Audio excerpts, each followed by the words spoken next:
Hey everybody, AFC Northerners, Jan Davis, Boo! Chris Adkins, upset Steeler guy right now. Upset Steeler guy. Man, go first. What are your thoughts? I got a million thoughts on this one. I'm trying to process it sans emotions after seeing something like that. But just a couple of things that I'm seeing is the most glaring thing to me is how out of sync the offense is. For us to now be blanked for 2 straight weeks, not even no touchdowns, but just flat out blanked for 2 straight weeks in the entire second half. I mean, you just can't win games like that.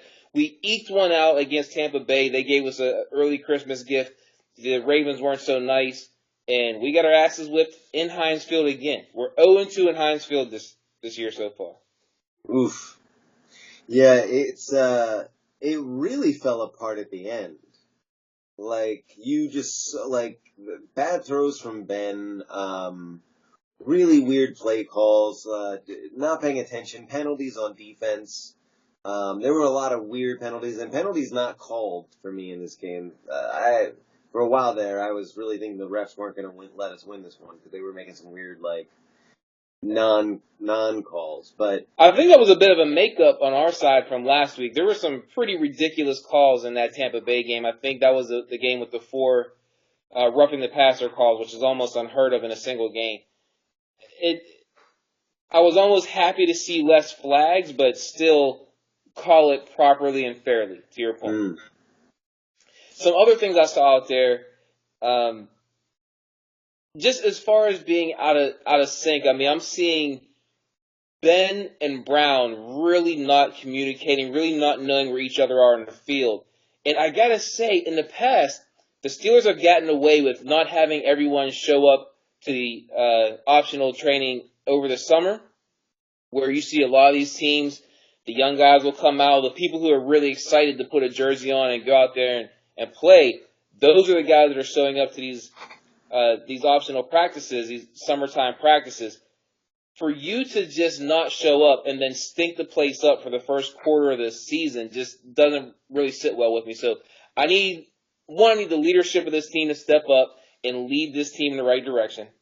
I need the offense to start to gel together, or at least be upfront and honest with each other as far as why we're not. So it's not as easy as saying, oh, because Bell's not in the game. I mean, Bell, he's not blocking. You know, he's not throwing the ball. know. I don't know, man. I think that locker room is cancerous. I hear a lot of people say that, and I can't disagree because of the state we are in. I mean, we've had a lot of distractions so far this season.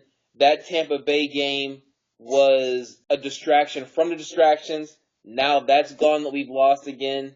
So those will start to rise to the top again. If you see something, or if anyone sees anything like someone skipping a practice, it's going to be glaring for us for the rest of the season. I mean, everyone has to be flawless for the rest of the season to even think about trying to salvage this. I mean, it's not panic time yet, but it's damn close. It's 1 or 2 losses away from absolute panic time.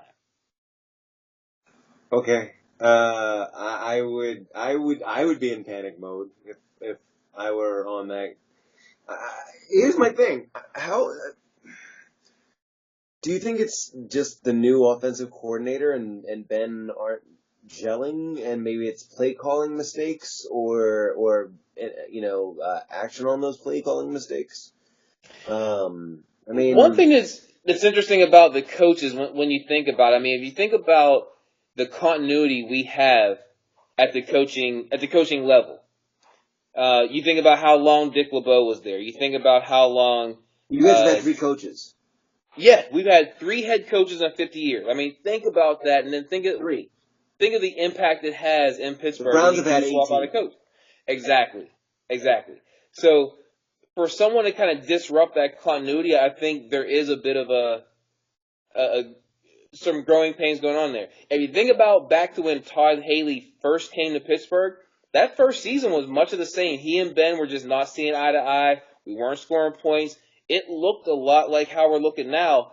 The difference being the defense at that time was much different than it is right now. So you've got both the offensive and defensive coordinators turning over in the past couple of years, and we're just not gelling. We're just not gelling. That's a whole different conversation too. Is your defense? Your defense is a shell of what it was last season to me. Like it has. I think that people are just figuring out a little bit more. I mean, as I predicted, was it Boyle, the tight end for you?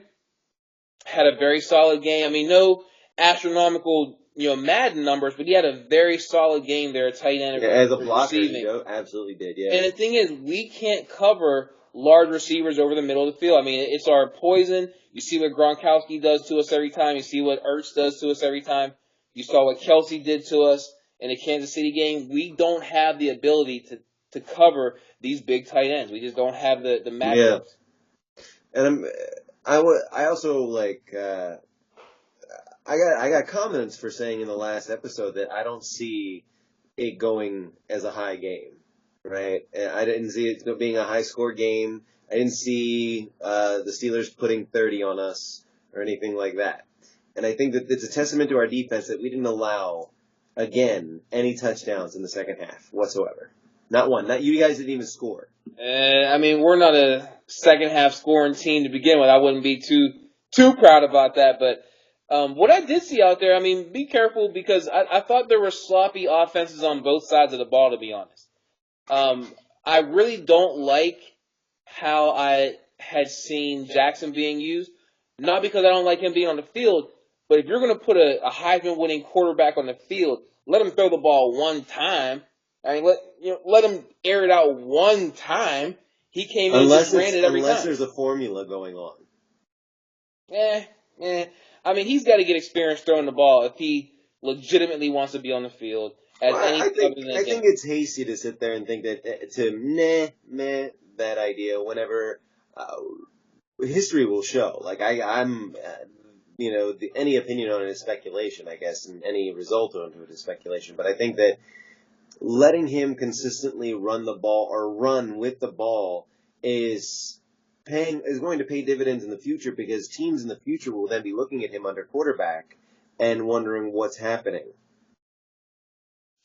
Like, what's going on? Because he can provide so many more looks under this formula.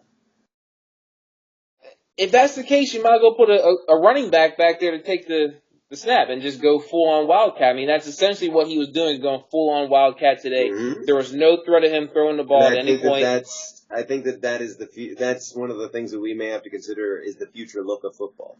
And if that's the case, that's fine. But is it? I had the impression that he was drafted as a passing quarterback, not as much as a new offensive scheme, if that's the direction you guys are going to go. I only got half your face, man. Yep, there we go. One more. A little more. There you go. Yeah, perfect. Yeah, there you go. What did you see from your defense that you did or did not like? From my defense, what I didn't like, I thought that we really need to work on tackling. We're still allowing way too many tackles to slip past.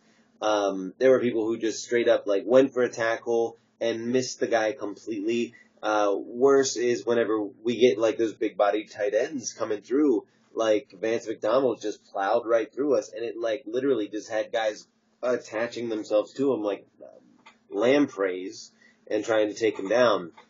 I think that we have a need of bigger guys in the backfield for exactly those situations. Or we need the guys to be able to do that because those big tight ends, we have just as much problem as you do with them. One thing I've seen from Vance McDonald, I mean, he's emerging as the number one guy for us. I thought it was going to be Jesse James coming into the season. No, but Vance McDonald, he's the guy. I think he's way more beast mode. Yeah, he's the guy for us right now. He's the juggernaut. I agree. So definitely like what I'm seeing from him. I hope he continues to develop. I would really like to see him become more part of the red zone offense. I mean, we've never really That would be smart. That would be a smart play. Since since Heath, we really haven't had a tight end that we would utilize that much in the red zone. So I would love to see Vance and or Jesse be those guys. I mean, I still like the Outlaw as a player, love seeing him out there on the field, but really need to have that threat at tight end once we're within the 20. Yeah, I understand what you're coming from in there. I would say that I myself, if I were a Steelers fan, I'd much rather see Vance out there because I think that this year Jesse seems a little slower. He's still making good catches, but he does feel like he's not getting the yardage that he used to Yeah. early in the season. Something's a bit off, but I mean, something's a bit off with all these guys. Honestly, it felt like your team gave up right after even with 5 to 10 minutes on the clock. They were done. I'll tell you what did it for me. Late in the game there, late in that fourth quarter, there was a rushing play. I'm not sure if it was Buck Allen or not, but literally just drug our team for about 5 yards for a first down. Fell for the first down, fell forward for the first down. And you can just see how demoralizing it was for our defense. And they might as well just took off their helmets right there. Yeah. Straighten out your camera just a little bit. There you go. A little more. There we go. Little more. Can it go any further? Can. There we go. Yeah, you're still on the other side of the screen. Yeah, that's better. There you go. That's a pretty face. Yeah, I think that I think for us, one of the things that we need to be aware of going forward is, like checking out our injuries. Luckily, we had C.J. Mosley back this game too, so that made a difference for us. We're 3-1 right now without Jimmy Smith or Hayden Hurst, and Hayden's due back, and Jimmy are due back, soon, as possible as next game. So, which is against the Browns. So it's going to be interesting to see, like, that game. That game is going to be really interesting to see. My next question would be for you, like, how are you feeling about, what's your confidence level? What do you think as of right now, I know it's subject to change, what do you think your record's going to be at this point? Well, that's tough, man. I mean, if we were, and it's hard to say now with the tie, but it's starting to look like a 500 season is a win for us. The way things are shaping up right now, I mean, we couldn't beat the Browns. We get shellacked by Kansas City. I mean, we eke the game out against Tampa, and then in Heinz Field we get beat up again. Like I said, no points in the second half against you guys. It's starting. I don't see us beating Cincinnati if we're playing like this. Maybe we split the season with you guys and we get lucky in the second half of the season. I really don't know what's going to happen in the Browns game. I mean, now having Baker in there, going to be a totally different team than we played against with Tyrod Taylor in the first game. Yeah. If they beat us, like I said, I mean, that's the end of the world for me, but it's not outside the realm of possibility this season. So, confidence level, I mean, if we can stay above 500 right now, I'm happy with that. The way things are shaping up. Wow. Something else that was a bit funny about this game is that knowing that Hayden is the one guy we have that can cover, I noticed you guys threw at him quite often going to Brown. Yeah. And that's very funny to me. I mean, we have a cornerback on the other side in Artie Burns who's playing with the injured pride right now. And then you've got a couple other hodgepodge of guys that, they're very hit or miss in that secondary. It was a real test to me of Flacco's confidence to go after Hayden as often as he did, with or without the success that he had. You saw that touchdown. I mean, that touchdown was beautiful. Nothing you could do. Beautiful. Just right. Beautiful. From your side, from your perspective, it was beautiful. I mean, like, he totally outmatched. And that's happened to us Every game. I mean, I just don't get it. We've invested so much of our draft picks into that secondary. Uh, when you think about bringing Hayden on, it's really rare that I we get think that high Shazier, profile. I think Shazier shook the Steelers. How do you mean? I think that injury shook the entire organization. It's some scary shit to see. I mean, No, you I see. think that like whenever like as even though he's coming back, that recovery is still shaking. Well, first of all, I mean, as far as recovery, I don't see him ever putting pads on again. No. So I mean, we're just talking about like a physical therapy recovery just to get back to walking. Yeah, Okay. no, totally. Okay. So yeah, I mean, yeah, those things are scary. I remember watching someone in high school. They got hit. They tried to break their fall. They put their arm behind them. You high school kids out there never do this. What happens is you break your wrist. And his wrist looked like a Z after he did this. And practice was over right there. I mean, you don't want to do anymore. You don't want to see anymore. So for them to be actually on the field and to see how he reacted to that hit, that it was really self-inflicted. I mean, it was just really bad technique on Shazier's part. I mean, I hate going back to that play anymore, but it was really just bad technique on his part. That's how he hits, with his head down, and it just caught him that one time. It didn't even look that malicious until you saw his reaction. But Yeah. as far as shaking the guys up, I mean, I can't buy that. I mean, that's something that you get over the summer. I mean, had you said that towards the end of last season they were still a little bit shaken up, okay, yeah, I'll buy that. But this season, these guys are professionals. You have to delete the emotions of that memory and be able to get back out there and play, and they're just not. Yeah, true that. So where the Steelers go from here? I think you may start to see trade rumors, free agency rumors. I think what's going to happen is people are going to start to scramble to find that missing piece. People are going to scramble to find whatever they think that solution is, that quick solution to salvage the rest of this season. Yeah. I don't know if there is a quick solution. So I'm just confused on where to go from here. I mean, I got to call DGBG and just ask them, what does a team even do if you have one win? I don't know if that's the answer. Not that there's anything wrong with Kaepernick. I mean, Ben's play has not been stellar, obviously, so far this year at any point. Yeah. And I can't figure out what the missing piece is. I don't know if it's a miscommunication between he and the OC, Randy. I don't know if it's a disconnect bringing certain wide receivers in there. I mean, it's still Juju, it's still Brown. They're the top two guys he's going to, so I don't see that being the answer. The offensive line, for the most part, is a carryover from last year. Those guys are all healthy. They all look really good. I don't know what the problem is right now. I don't know if it's play calling. I mean, I'm not that impressed with the play calls either, but I thought that Todd Haley was a much more conservative play caller in years past.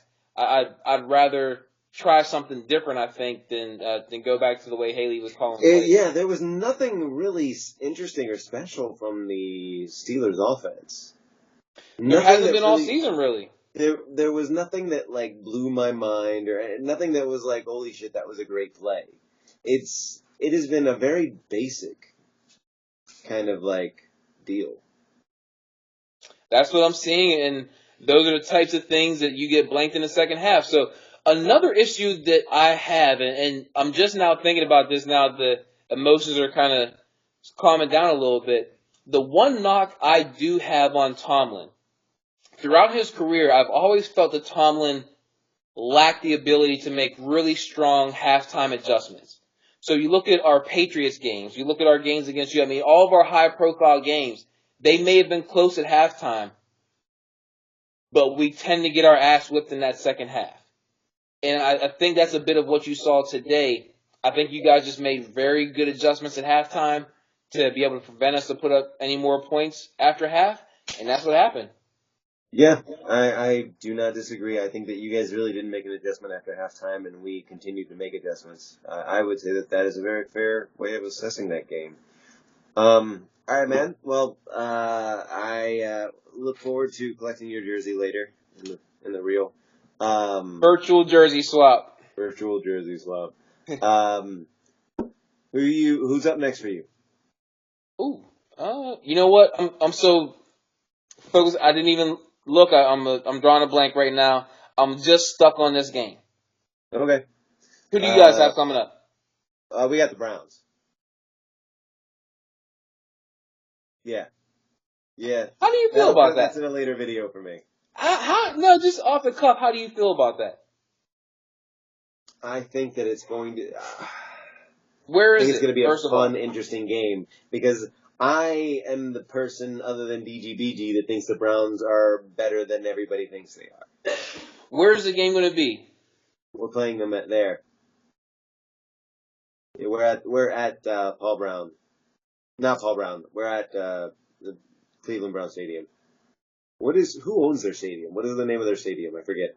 The name of the stadium is the Factory of Sadness. Yeah, that's right. Got Yeah, it. yeah. Yeah. Good luck with that one. I mean, I think in the end you guys get it, but it ain't going to be as easy as it's been in the No, past. I don't think it's going to be easy. I don't think it's going to be easy at all. I think that it's going to be interesting. Like, I think it's going to be interesting. And I don't think that we think it's going to be easy either. I really don't. What would have to happen for you guys to lose that game, you think?